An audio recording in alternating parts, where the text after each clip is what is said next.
श्वास आ रहा है जा रहा है उसको देखिए और ध्यान भ्रिकुटी में रखिए और मुंह में ओम सोम ओम मैं हूँ ये बोल सकते हो, नहीं बोलना है तो शांत बैठिए और ध्यान लगाइए और अपने भीतर से ही अपने आप को जानिए।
उच्चारण का और ध्यान विधि का वो संपन्न होता है।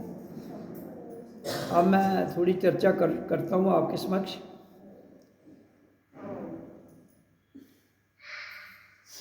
तो विश्व में अध्यात्म विचार क्रांति कैसे आती है, उस विषय पर आपके समक्ष में आज रोशनी डालता हूँ। आज से 36 साल पहले जब मेरे अंदर से विचारधारा निकली कि 100 लोग अगर इस भारतवर्ष में अपने आप को पूर्णता जान लें, नर हो या नारी हो, इसमें कोई भेदभाव नहीं है, नौजवान हो, तो वो पूरे भारत में क्रांति ला सकते हैं। क्योंकि एक जो जागा हुआ नर या नारी है, उसके अंदर 100 करोड़ जनता के भीतर परिवर्तन लाने की क्षमता रखता है। कम से कम उससे ज़्यादा भी कर सकता है।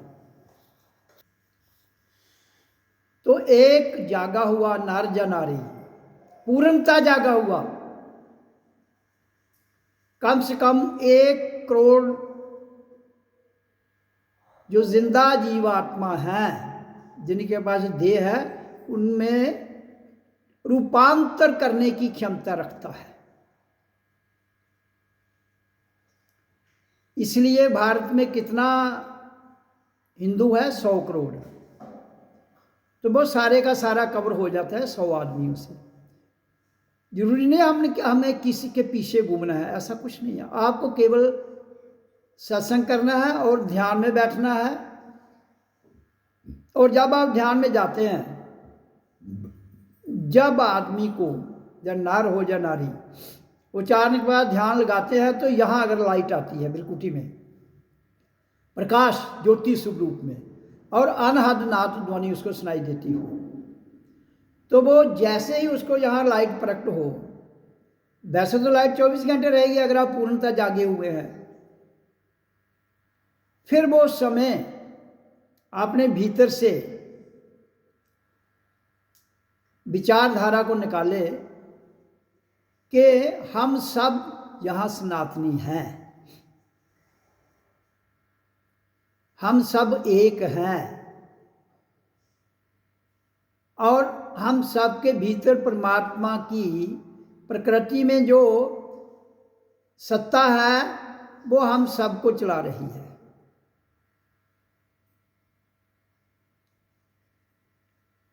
और सनातन को जगाने के लिए, सनातन जागा हुआ है, लेकिन सनातन को जो मानते हैं उनको जागना है, वो जाग जाएं, ताकि पूरा विश्व, भारत पूरा विश्व है, तो जहाँ में रहने वाले 100 करोड़ हिंदू जाग जाएं। तो 100 आदमी होगा तो 100 करोड़ को कवर कर लेगा वो। तो करना क्या है, हमारी इधर 3 शक्तियां हैं, धरती, सूरज और चांद। इसी के भीतर हमारा शरीर है, इसी के भीतर ध्वनि है, इसी के भीतर प्राण बाजू है, इसी के भीतर वाइब्रेशन है, जो पूरे विश्व में फैल सकती है। कैसे? जैसे मैं आपको उदाहरण के रूप पर बताता हूँ। भारत में अगर दिल्ली में एक टीवी चैनल नंबर फलाना है, आप भारत के किसी भी हिस्से में जहाँ उसका एंटीना होगा, नेटवर्क होगा, वहाँ उसको आप सुन सकते हो। उस स्थान पर उसका चैनल, उधर आदमी बोल रहा है, उसका फोटो आ जाएगा, आप उसके विचार सुन सकते हो। इसी तरह से जैसे हमारे यहाँ प्रकाश आता है, लाइट बिरकुटी में, तो पूरे भारत में उसका प्रकाश फैल जाता है, सूरज से लेकर धरती तक और चंद्रमा से लेकर धरती तक। ये तीनों को भीतर जो प्रकाश है वो अपना प्रभाव जमा लेता है, और फिर उस वक्त जो आप विचार छोड़ेंगे वो पूरे भारत वर्ष को स्ट्राइक करेंगे। और आपके द्वारा जो सोचा हुआ थॉट है, विचार है, वो सबको प्रभावित करेगा। जब वो सबको प्रभावित करेगा तो वो एक बार, दो बार, जब आप अपने जीवन में रोज ऐसे विचार छोड़ेंगे तो नेचुरली उनको अफेक्ट करेगा। जैसे टीवी चैनल पर एक रोज खबरें आती है, और रोज सुनोगे आपको उनका पता लगेगा, तो आपका विचार जो जाएगा रूपांतर के लिए, तो वो उनका अंदर ऑटोमेटिक रूपांतर होगा। और फिर ऐसे लोग जो हिंदू मत और सनातन को मानते हैं, उनको उस विषय में उनके अंदर से जागृति आएगी। तो फिर वो लोग जिनके अंदर ये क्रांति सो चुकी है, वो हमारी तरंग उसे जगाएगी और वो एक्टिवेट हो जाएंगे।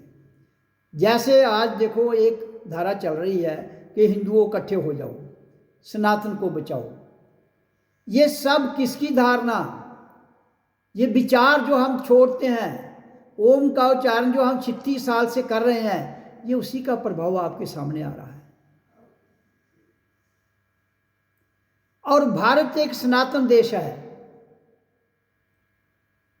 और उसमें फिर मैं आपको बता दूं, जम्मू कश्मीर, लद्दाख, गिलगित, 4 सूबे, वो भारत का नक्शा ले लीजिए, टॉप पर हेड है, हेड। इसलिए यहां से जो भी विचार छोड़ा जाएगा, यहां वो पूरे भारतवर्ष में फैलेगा, चाइना में भी फैलेगा, साइड के कंट्रियों में भी फैलेगा। लेकिन भारत में ओम को, उच्चारण को और ओम की ध्वनि को हिंदू लोग ज़्यादा विश्वास करते हैं, मानते हैं। इसलिए उनके अंदर ट्रांसफॉर्मेशन बड़ी स्पीड से होती है। इसलिए मैं कहता हूं कि आप सब जैसे भी अपने घर में ध्यान लाते हैं, यहाँ लगाते हैं, तो उस वक्त आपको ये विचार छोड़ना है भीतर से कि हर जीवात्मा जो देह में है, उसके अंदर सनातन के प्रति जो रूपांतर है वो आना चाहिए। क्यों? कि ओम जो है ये सनातन है। ओम की ध्वनि जो है ये सनातन ध्वनि है। और कोई धर्म इसको मानता है या नहीं मानता है, हिंदू तो इसको मानते हैं ना, तो जो मानते हैं वो इसको करें, जो मानते हैं वो इसको करेंगे तो बदलाव आएगा। तो जब, हाँ, इस बदलाव तभी आएगा जब इधर प्रकाश होगा, उसके नीचे आप करोगे तो बदलाव नहीं आएगा। वो 100 लोग जो यहाँ आए, यहाँ जिसकी आए वो, तो इसलिए ये रूपांतर ऑटोमेटिक होता जाएगा। समय जरूर लगेगा, लेकिन जब आपकी तरंग में रोज वाइब्रेशन लोगों को स्ट्राइक करेगी तो उन पर उसका प्रभाव पड़ेगा। क्यों? कि लोगों ने मूर्ति पूजा को सनातन समझ लिया है, लोगों ने मुजस्मों को सनातन समझ, वो नहीं, ऐसा नहीं है। सनातन ध्वनि है, sound is the cause of creation and creature on the earth planet. इस धरती पर ओम की ध्वनि से उत्पत्ति हुई है, ओम की ध्वनि ही रचनात्मक है, और उसमें प्राण बाजू, ये 2 ही जो शक्तियां हैं, ये पृथ्वी से लेकर सूरज लोक तक और चंद्रलोक तक, तीनों को जब प्रकाश होता है, इनको इकट्ठा करके इनको हुक्म दे सकती हैं, तो उससे रूपांतर होता है। इसलिए मैं सबको कहता हूं, अपने स्वार्थों से निकलकर, छोटे छोटे तरागों से निकलकर ये विचारधारा छोड़िए, ताकि भारत जो एक सनातन देश है, ऐसे तो पूरा विश्व सनातन है, लेकिन बाकी संस्कृति वाले इसको नहीं मानते हैं। लेकिन जब भारत के 100 करोड़ हिंदू तो कम से कम जाग जाएं, तो उसी के लिए मैं कहता हूं कि हम सब एक हैं, हम सब एक हैं।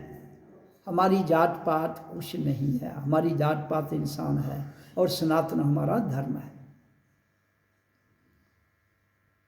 और सनातन क्या है? ओम की ध्वनि और प्राण वायु, वो हम सब लेते हैं। उसमें किसी की श्वास में कोई थोड़ी है, ये हिंदू की है, ये मुसलमान की है, ये सिख की है, ये ईसाई की है, ये ब्राह्मण की है ना। श्वास सबकी है, आवाज़ भी सबकी है, और प्रकृति के जितने भी पदार्थ हैं वो सबके हैं। तो फिर आपस में हम क्यों अलग अलग धाराओं में सोचते हैं? जब मैं कहता हूं कि कॉमन लंगर होना चाहिए, कुछ लोग कहते हैं जी ऐसा कैसे होगा। सब कुछ हो सकता है, करने की नीयत चाहिए। और उसके साथ एक सनातन मेडिटेशन हॉल जिसमें ओम का उच्चारण हो। उसके बाद आप राम कहो, कृष्ण कहो, जो मर्जी कहो, लेकिन ओम जरूर होना चाहिए। ये दो बातें जब इस देश में हो जाएंगी और ओम का उच्चारण करते रहिए, अपने विचारों को छोड़ोगे तो बदलाव आ जाएगा। नहीं तो ये जो दूसरी ताकतें हैं, जैसे इधर भारत में हिंदू है, मुसलमान है, सिख, ईसाई, बौद्ध, जैन बहुत है, तो फिर हर ताकत अपना धर्म फैलाने के लिए, धर्म नहीं है संप्रदाय, और लोगों को साथ जोड़ने के लिए वो अपने अपनी शक्ति लगाएंगी। तो हमारी जाति, जो हिंदू संप्रदाय को मानने वाले लोग हैं, वो ऑलरेडी बटे हुए हैं और बढ़ते जाएंगे। जब वो बांटते जाएंगे तो दूसरी शक्तियां हावी हो जाएंगी। इसलिए मैं कहता हूं कि ओम का उच्चारण करें, बच्चों को करवाइए, घर वालों को करवाइए। अगर आपको इस धरती को स्वर्ग बनाना है, और ये संतों ऋषियों मुनियों की भूमि है, भारत हेड है उसका। ऐसा नहीं है कि जो महापुरुष और भी देशों में ना हुए, पृथ्वी पर बहुत जगह हुए हैं, लेकिन मेन जहाँ है, जहाँ हेड जिसका, वो भारत है। और उसमें उसका हेड है जम्मू कश्मीर, नॉर्थ, यूपी भी है। संत कहीं भी आ सकते हैं, ऐसी बात नहीं, लेकिन मेन जो मैं बता रहा हूँ वो यही एरिया है। इसलिए यहाँ के लोग तो उच्चारण करें, अपने छोटे छोटे जो आपको चश्मे रखे हैं ना, वो छोड़कर विराट में आए, तब जाकर आप सेफ हैं। इस भारत को जिसने भी लूटा आज तक, उन्होंने हिंदुओं को लड़ाया, डिवाइड किया और राज किया। अंग्रेजों ने, मुसलमानों ने, तुगलकों ने, मुगलों ने, और इसको बांट के यहाँ की संस्कृति को तहस नहस कर दिया। तो इसलिए मैं हिंदुओं को कहता हूं, जात पात छोड़ दीजिए, छूट जाएगी ओम का उच्चारण करेंगे तो। इसलिए मेरी जो अध्यात्म विचार का क्रांति है, विचार बदलेंगे तो तभी काम बनेगा। और इस दुनिया की जब से रचना हुई है आज तक, विचार जो हैं, जिस एरिया में आदमी रहता है उधर ही घूमते हैं। अब हम जम्मू कश्मीर में, हमारे विचार इधर ही घूमेंगे, तो उन विचारों को चीरने वाली ध्वनि है ओम, वो उनको चीर के ऊपर जाएगी, वहां से वो अपनी वाइब्रेशन छोड़ेगी तो असर होगा। लेकिन जहां इतनी गंदगी, इतना खलार पड़ चुका है, इसलिए आदमी को या नार या नारी हो, उसे उच्चारण करना है। हर घर में इसका उच्चारण होना चाहिए, हिंदू के हर घर में। बच्चों को करवाइए, जो बच्चे नहीं मानते हैं उनको प्यार से समझाइए, बच्चों अगर इस देश में कल को आपने रहना है, ये उच्चारण कीजिए, नहीं तो फिर बड़ा मुश्किल हो जाएगा। जहां भी ये दूसरे धर्म के लोग हैं, हिंदू इतना क्रूअल नहीं है, हिंदू कृपालु है। बाकी कोई भी जाति, मुसलमान बिल्कुल कृपालु नहीं है।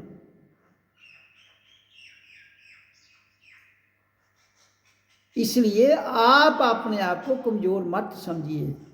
इस आवाज़ से ही आप सब बदलाव ला सकते हो जो मैंने कहा है। इसके लिए डंडा उठाने की ज़रूरत नहीं है, हथियार उठाने की ज़रूरत नहीं है। ये सच में एक बहुत बड़ा हथियार है ओम की ध्वनि। हाँ, यह मुकाबला करना पड़े फिजिकली, वहाँ करना भी पड़ता है, ऐसी बात नहीं। लेकिन ये अपने आप में एक इतनी शक्ति है जो पूरी दुनिया के धर्म, पूरी दुनिया के गुरु, पूरी दुनिया की शक्तियाँ इसकी वाइब्रेशन में घूम रही।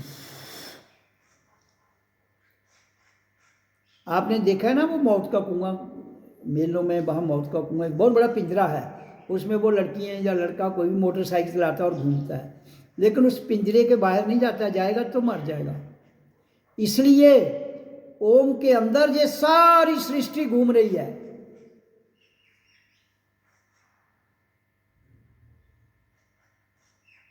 उससे बाहर जाएगी तो जिंदा नहीं रह पाएगी। तो इसलिए हाँ, जो इसका उच्चारण करता है वो इस काल के पहिए को चीरता हुआ उससे परे चला जाता है। जो मौत का कुआं है इसकी ध्वनि से चीरा जाता है और आप आजाद हो जाते हैं।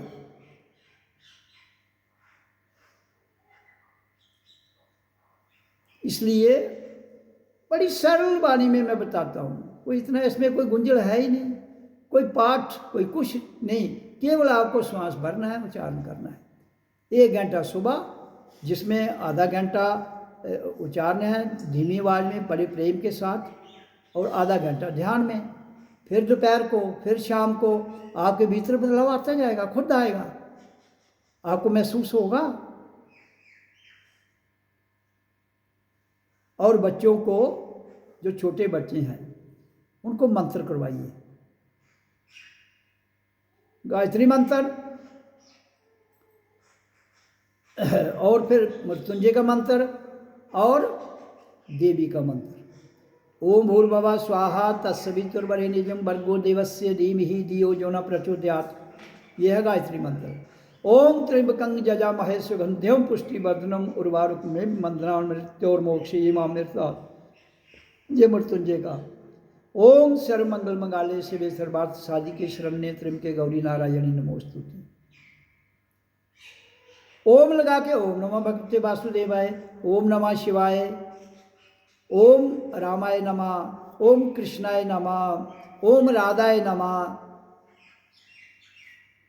अब करो, लेकिन उच्चारण भी जरूर करो, तो दुनिया में रूपांतर आ जाएगा। आप एक स्वर्ग की धरती पर रहे, जो सच में स्वर्ग है उसका आनंद ले पाएंगे, आप ले पाएंगे, आपके बच्चे ले पाएंगे, आपकी आने वाली भावी पीढ़ी भी ले पाएगी। अगर आपने सनातन को, जो आप उसे जातियों में बांट गए हो, जबकि जाति हमारी कोई नहीं है, हम सब इंसान हैं, एक हैं। तो उसी के लिए मैं कहता हूँ, तो इसका जो प्रयोग है वो गांव पंचायत लेवल से शुरू करना चाहिए। इसमें नारी का बहुत बड़ा योगदान है। नारी जाग जाए तो मैं कहता हूँ स्वर्ग बन जाए। नारी इतनी बड़ी शक्ति है, जागती नहीं है, मुझे ये समझ नहीं आती है चक्कर क्या है, डरती क्यों है? डरना किस लिए आपको? किसका डर है? आप पूरा डर मेरे हवाले कर दो, आप भजन कीजिए। बाकी देखो, ये तो पता है कि अगर हम यहाँ धरती पर आए हैं तो जाना है। अगर तुम भजन करके जाओगे फिर अपनी इच्छा से आ जाओगे, काल तुम्हें कुछ नहीं करेगा। अगर बिना भजन किए जाओगे, काल फिर दबोच के रखेगा, फिर गुलामी बनाएगा, फिर आप भ्रम में पड़ जाओगे, फिर आप दिक्कत में पड़ जाओगे। आज के युग में आपके बच्चे जो हैं संसार में, मैं देख रहा हूं कितने उनमें नशे में लत हो गए हैं। अगर वो भजन करवाए माँ बाप, तो भजन का नशा इतना है कि दुनिया के सारे नशे फीके पड़ जाते हैं। लेकिन नहीं, आप नहीं करवाते हो और फिर दिक्कतें झेलते हो। फिर कहते हो जी बच्चे बात नहीं मानते हैं। फिर वो कैसे मानेंगे बात? या तुम्हें ही आपस भीतर से जागृति नहीं है तो बच्चों को कैसे आएगी? तो जो पीछे आपने जो सीखा सिखाया उसको छोड़िए। ये नई दुनिया है, नई क्रांति है। ओम की ध्वनि बहुत पुरानी सनातन है। उसके लिए बहुत बार बताया है कि जब हम पैदा होते हैं तो यही ध्वनि है और श्वास है, उसका सिस्टम आप सबको पता है। तो इसलिए इसको कीजिए और अपने जीवन को सफल बनाइए।